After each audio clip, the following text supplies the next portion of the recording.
All right, we are in Chapter 4, Section 1, and this is called Graphing Equations in Slope-Intercept Form.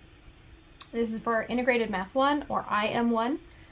And so we're just going to go over a couple of the features on the screen here before we get started. So this is the teacher preview. I don't get to see a due date on my screen, but you will see one on yours right here before attempts. And then attempts, it always tells you which attempt you are on out of unlimited attempts. Everybody has unlimited attempts. So you can submit this assignment as many times as you would like until you get 100%, honestly. Number of questions is 10 questions for this particular assignment. So it's anywhere from 1 to 10 questions, just depends on the section. Grading policy is best score, so you get to keep your best attempt. And then partial credit means that if you answer 1 of 10 questions, you still get credit for the one question. Down here it says, please remember, once you start your homework, you must finish it before you can work on anything else. So what that means is if I click on start, once I have started my homework, you will see a submit assignment button down here. I don't get to see one down there because it's the teacher preview, but students see one.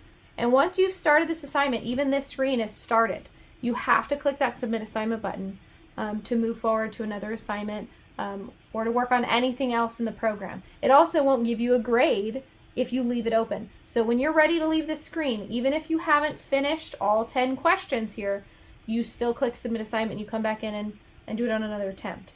It's not going to take anything away from you. It saves your place. So if you have worked through a couple of these problems and you've gotten them correct, it's not going to take them away. You don't have to do them again.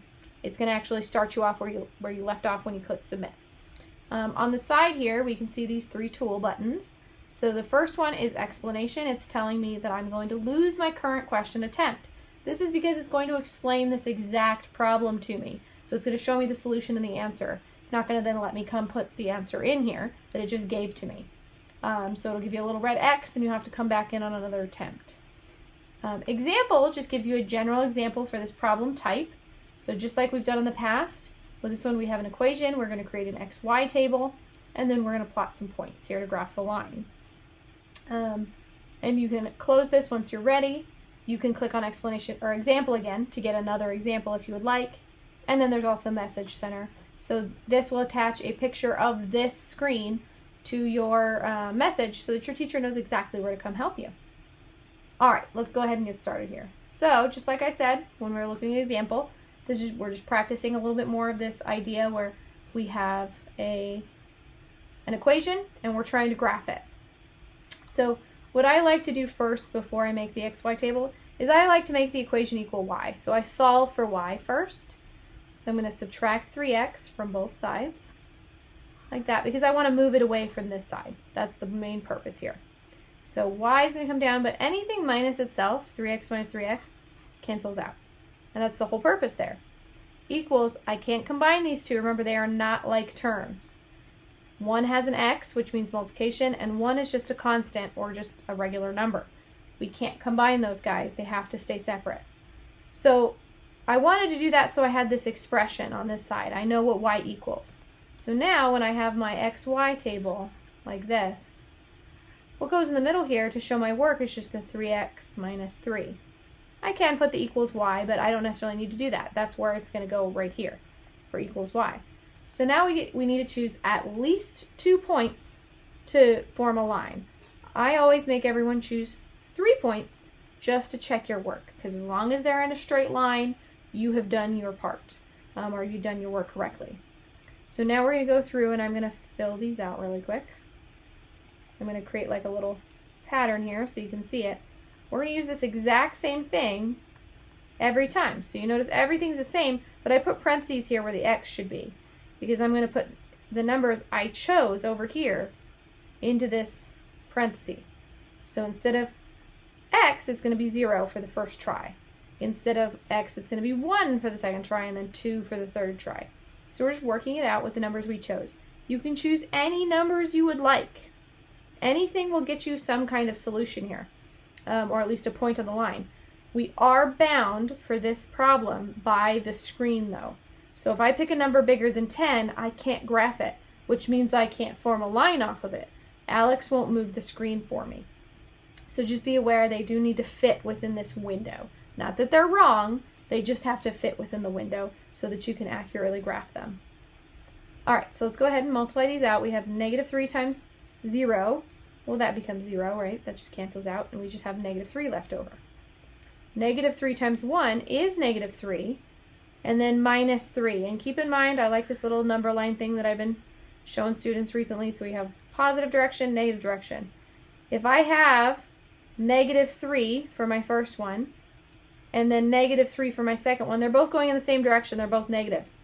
So I add, because they're both arrows are going in the same direction. I add and I keep that negative sign. So it's going to be negative 6. And then I can do the same thing for this one. I have negative 3 times 2, that's negative 6. That's also going to go this direction. And then negative 3 again, which isn't changing for this one, because it's that part on the end. So they're both going in the left direction, which means negative.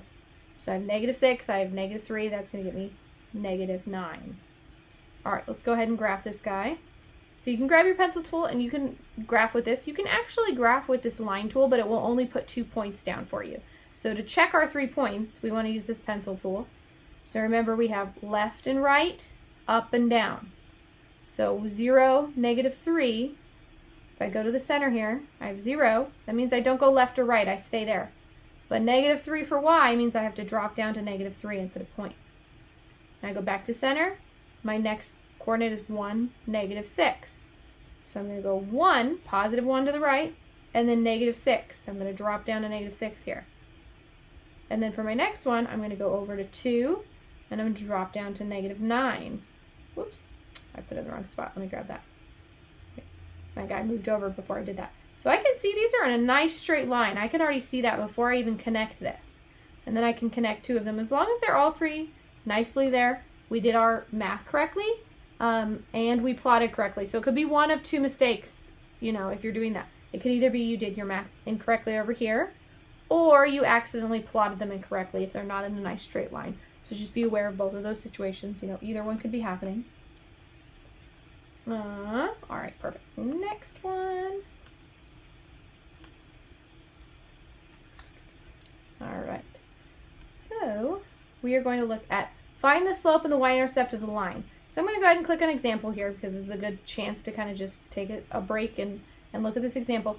We need to pay attention to specifically slope-intercept. Slope-intercept. And if you don't know this right away, if you were looking at a problem and you don't know what to do next, click on explanation. Click on example first, I would say. If you still don't know what to do, you can click on explanation and get that problem explained to you.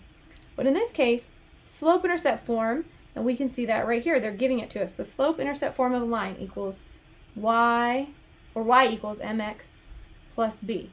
And I know I've been going through the last couple weeks, especially in my classes, and I've been looking at, we have starting point, and we have change. So where am I starting, and how am I changing? How am I moving forward? Or backward, if I'm subtracting, right? So when we look at this equation, the starting point is represented by b, for whatever reason, instead of, because it's also the y-intercept. That is our starting point on a graph, is the y-intercept. So we don't use y or I, and we don't use s for starting point. We use b for whatever reason. That's the letter they chose. And then for m, this is our change, or our slope. Okay, that's another way of talking about the change, is the slope. So we just have the same wording. We're still looking for those same 2 things. Where am I starting? On my y-intercept, where do I start? And then my slope tells me, how do I get to my next point?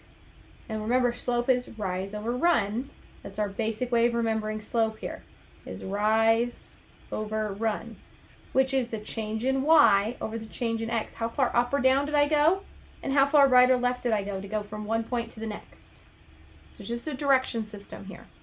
So if we know this, and I know that was kind of a lot of messy writing there, now we can take a look at our problem and we can see where these pieces lie. And remember, the m is always next to the x. Always. That's my change. It's being multiplied by x. The y-intercept is always going to be added or subtracted on the end. So if I want my slope, I just go over here to x, and I see what number is right here in front of it, and that's my slope. I'm just identifying it from the equation. And then my y-intercept, that's what's being added or subtracted at the end. Be careful, not negative, but being added or subtracted. So I have this +4 here, that's my y-intercept. So on a graph, I would actually see this, oh, I can't draw on that screen, but I'd actually see 1, 2, 3, 4-ish right there. That's my starting point. It's a negative slope, so it's actually going to go downward. And that's actually a little too steep for 1/5, but that's the idea. It would go in a downward direction because it's a negative. So negative slope go down in this direction. Positive would go up from left to right. So let's go ahead and click check here.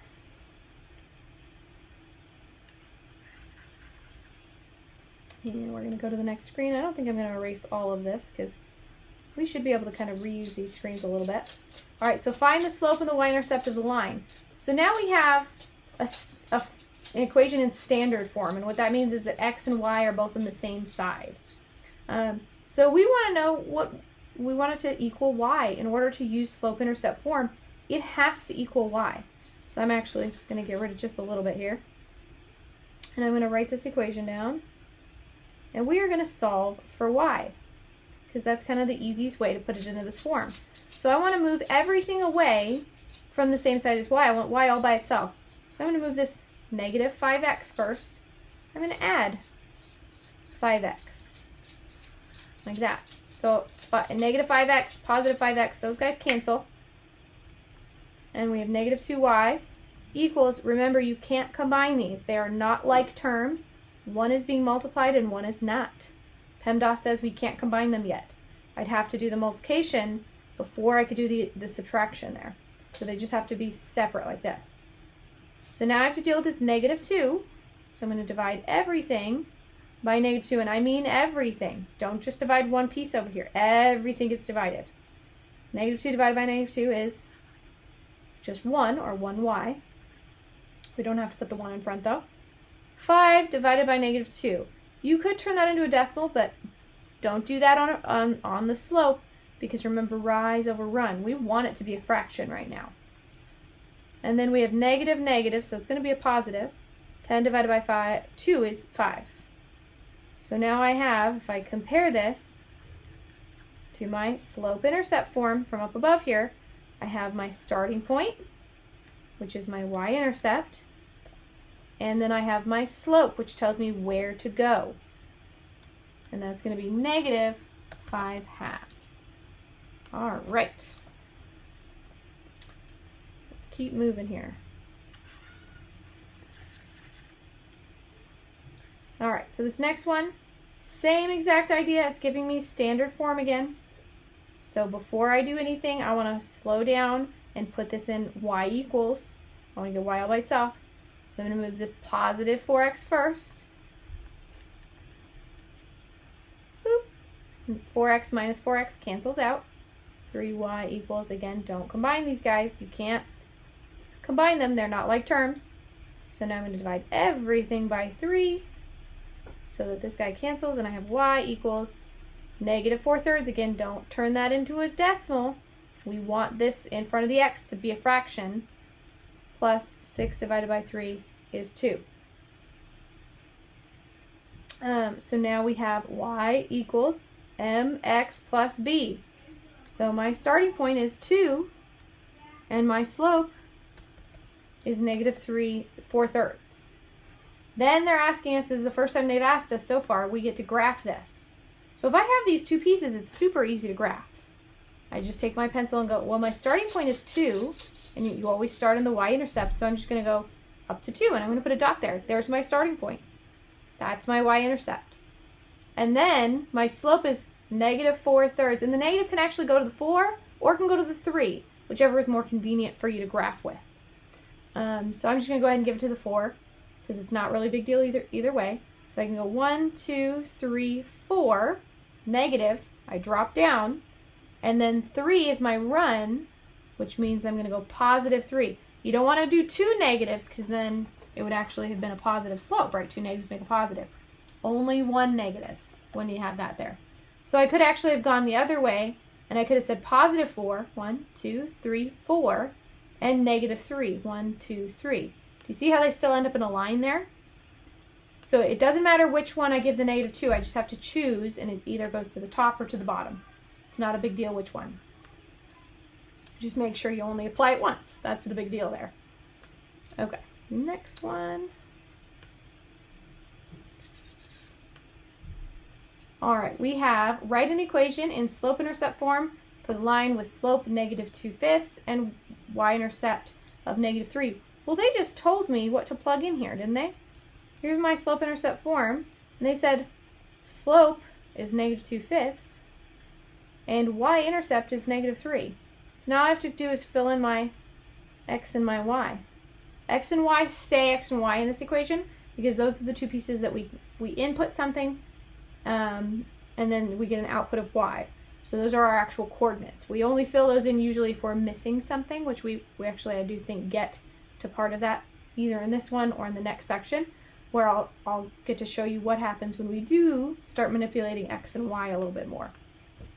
So y equals -2/5 x minus 3. And then we do want to, in fact, graph this. So they told me my y-intercept is -3, so I go down to -3 and put my point. And then my slope is -2 and +5. I'm going to give the negative to the top. I tend to do that. But again, it doesn't matter. If you give the negative to the bottom, that's fine. So I'm going to go 1, 2, 1, 2, 3, 4, 5, and placing my point there. I'm going to go ahead and connect these guys. And ta-da! There we go. We have a graphed equation. Or we have the equation and we have graphed it. All right. Next one here.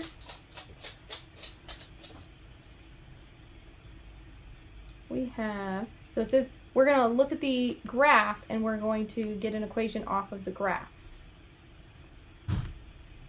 So with this one, remember we're still looking for the same pieces here. Y equals mx plus b.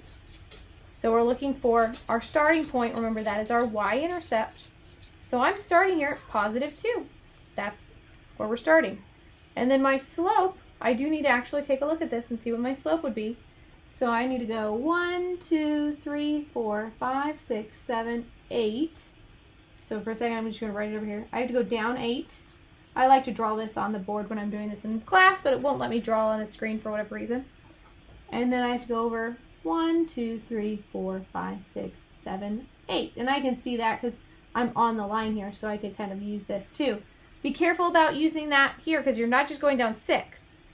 You had 2 and then you went down 6 more, so it's a full 8. And then I went +8 there. -8 divided by 8. This one we can just turn into a number. So it's going to be -1. And when we put -1 in here, like this, it's -1 times x. So I actually don't even need the -1. I can just go -x. It means the same thing. And I believe Alex will give you the credit either way. And we'll even test it really quick right now. If I go -1 x plus 2, it's going to tell me I don't need the 1, is what it's going to tell me. So perfect. My answer is correct. However, you can simplify your answer. You know, multiplying by 1 is not necessary. So it's just saying we can drop the 1. If it's not there, it's an assumption that it's there. That's an automatic. When I don't see a number in front of a variable, it means there's a 1 there. So that's why it's saying that. So just keep in mind it should be more looking like this, but it's not going to mark you wrong right now for that kind of stuff. Okay. So, I wanted my eraser here. All right. So when we look at these ones, it says write equations for the vertical and the horizontal lines passing through the point -1, 9. So if I kind of just draw this out really quick, and actually, let me see.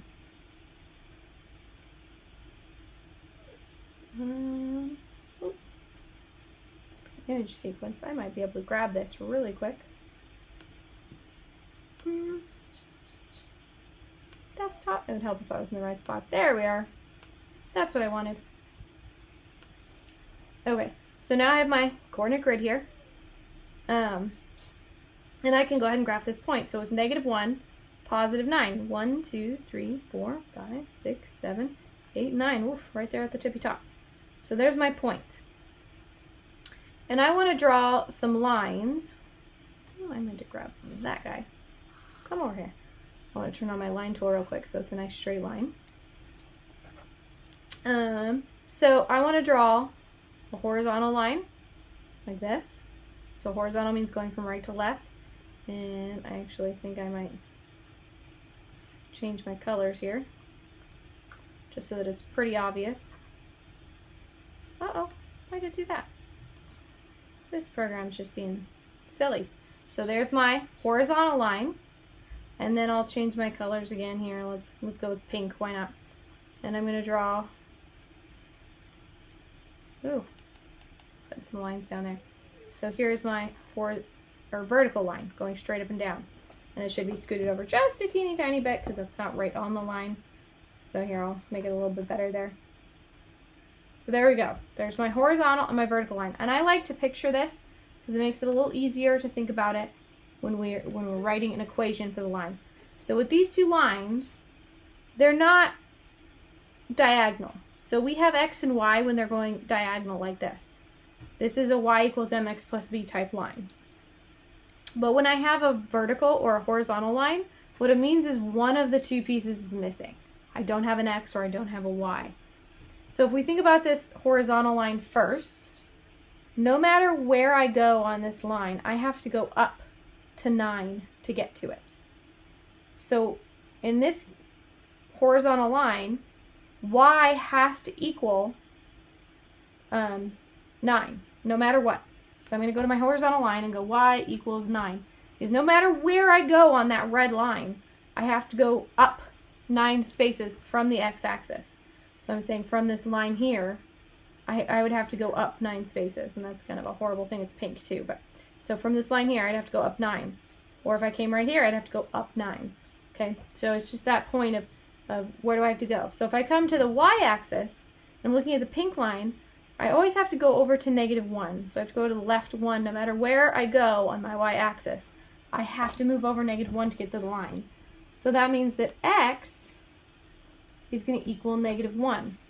But we don't really have a y for a vertical, and we don't have an x for horizontal. Doesn't actually mean we don't have one.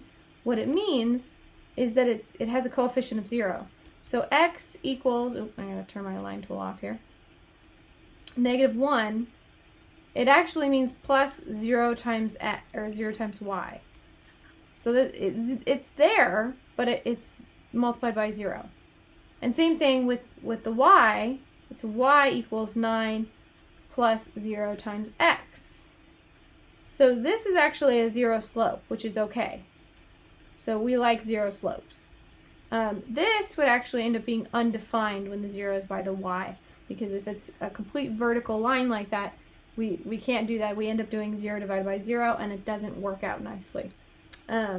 So it's just one of those oopsies that doesn't work out always nicely, but it means that it's a vertical line. Okay, let's go ahead and check this guy. And we're going to keep moving. Okay, so we get a word problem. And I'm just going to go ahead and do a new one here so I get a full screen. Alright, so whenever we're doing word problems, especially, linear equations, we want to know starting point. Where am I starting? And what is our change? And now we've gotten our two new words for these. So starting point is my y-intercept, and change is my slope. So it's just the same idea, just, we're naming them now. So the Sugar Sweet Company is going to transport its sugar to market. It will cost $5,250 to rent trucks. It will cost an additional $175 for each ton of sugar transported.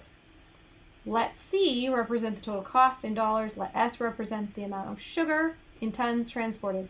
Write an equation relating C to S, and then graph your equation using the axes below. So it's giving us a lot of directions here. So first, let's go back to that first piece there, and we're going to identify our starting point.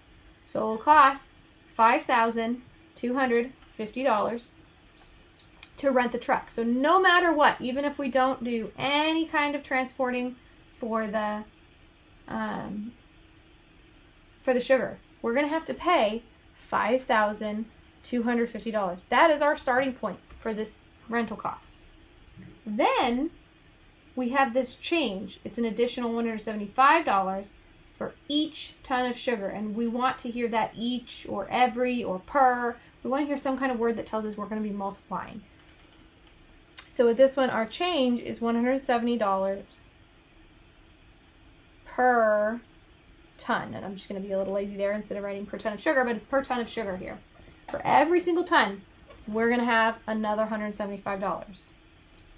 So our total, and that's our total cost, is going to equal our starting point. What do we have to pay no matter what? Plus, what are we changing by each time? So it's $175 per ton. Now they gave us some variables here so that we don't have total cost and we don't have per ton in our equation. We want to replace these. So it says let C represent the total cost. So C is going to come in here for total cost. I still have $5,250 plus 175, but instead of per ton, it says let S represent the amount of sugar in tons. So it's going to be times S, like that.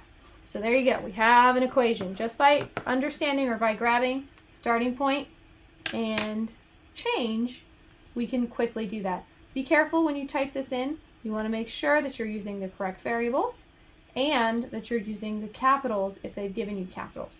You don't want to use lowercase because it's not necessarily going to mark you wrong, but it's definitely going to give you grief about it. So for this one, my starting point is 5,250. Well, I can't do that with this pencil. It's either going to go to 5,000. Oh, it's going to make me expand this out a little bit. It's either going to go to 5,000. Why is it doing that? There we go. 5,000 or 6,000. So in order to do my starting point, I need to click this little coordinate button. And what that's going to do is going to plot the points for me. So my starting point has an x value of 0. It's on the y-axis. And I have to pay $5,250 no matter what. So I'm going to go ahead and click plot point. And there you go. It put it right there for me. So now, in order to graph a line, I need to do at least one more. So if we think about what it costs to do 1 ton of sugar, and we can do any amount here, but we want to be careful. We don't want to go too far because then it'll be off the graph. So if we just simply do 1 ton of sugar, how much does it cost me for 1 ton? So I'm going to have 5,250 plus 175. So let's see, I get 5, I get 12, I get 4. So 5,425 will be my total cost if I add those two together, because I just had $175 extra dollars. So now it's not going to be 0 anymore. I'm going 1 ton, so that's 1 for my x, and that number was 5,425. But again, I can't graph that with the pen tool because it's in between whole coordinates or whole numbers there.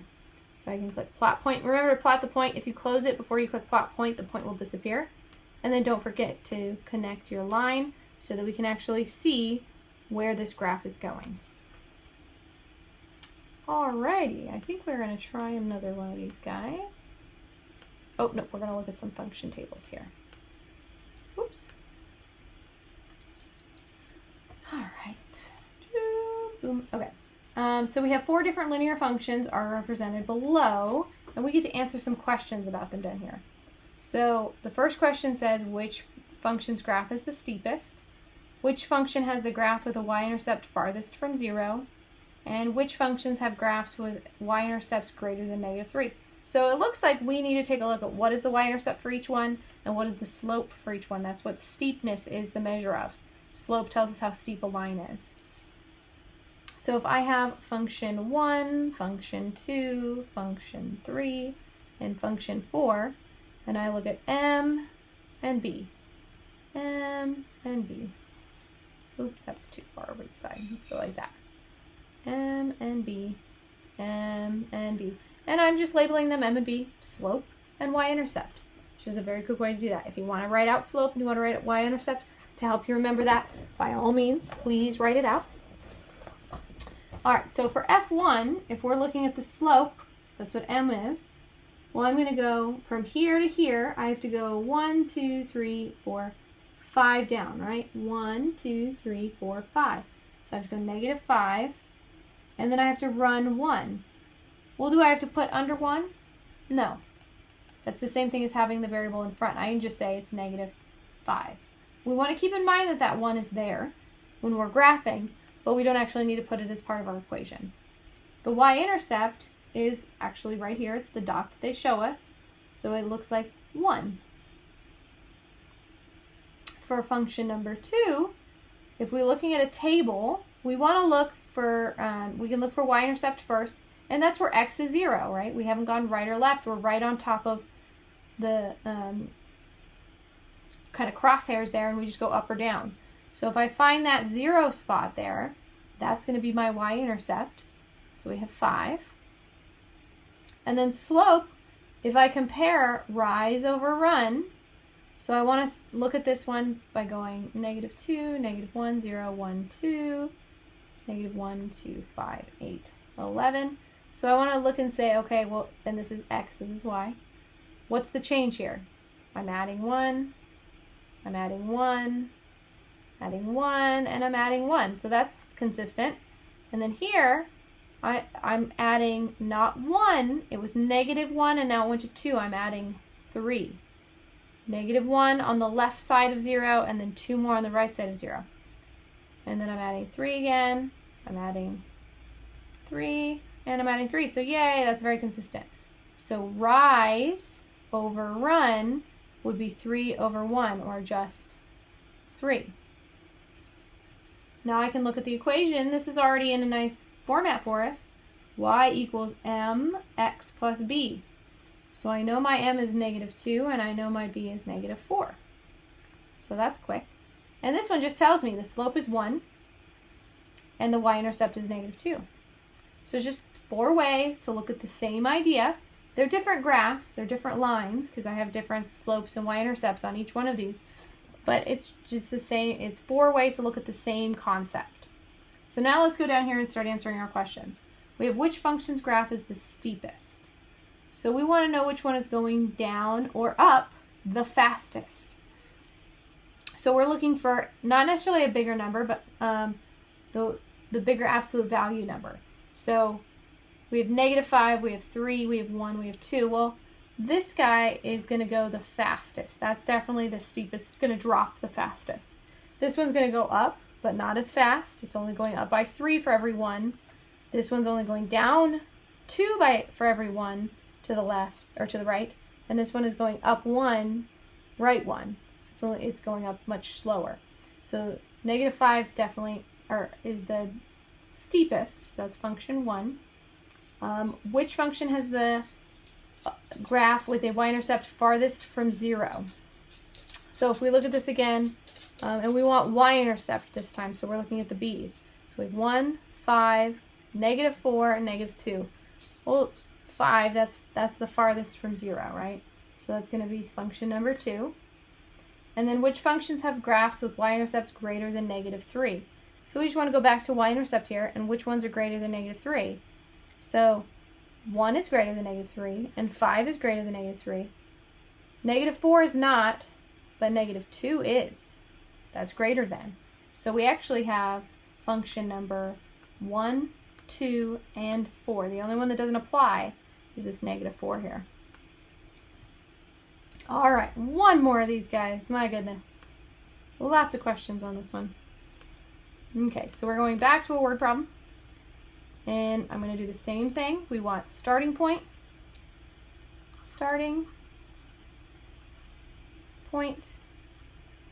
and change. It's the first thing I always make everybody write down in class, just because it's a very quick way to get you guys kind of rolling through the problem.